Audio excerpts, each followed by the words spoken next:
আমি বুঝে গেছি সব, তোমার এর অনেক কষ্ট লাগছে বাজান, আসো। চল, না আমারও মন টিকতেছে না বাজান।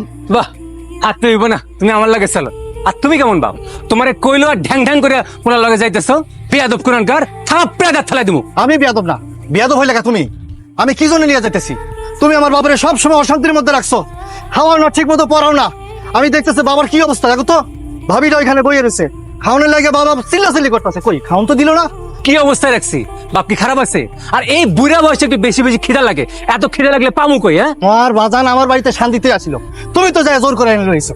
তুমি তো এই বাড়ি ভিটা জমি জমা সব লিখে নেওয়া লাগে লইছিলা। বাবা এখানে বসেছিল, ডাকতেছে বারবার ভাতের লাগা, ভাবি তো এখানে বসে আছে, কোন ভাত তো দিল না। কয় বেলা ভাত খাওয়ান লাগে? হ্যাঁ, আর বাপের এই বয়সে খিদা বেশি লাগছে, জানো সেটা? হ্যাঁ এখন ক্ষুধা বেশি হয়েছে, তোমার আর খাওয়ান লাগবে না। আমি বাজান রে জিগা, বাজান যাইবো না থাকবো? তুমি না থাকবে না আমার লগে যাবো কত? আমি বাদলের লাগে যাবো, আমার এনে খুব কষ্ট হইতেছে।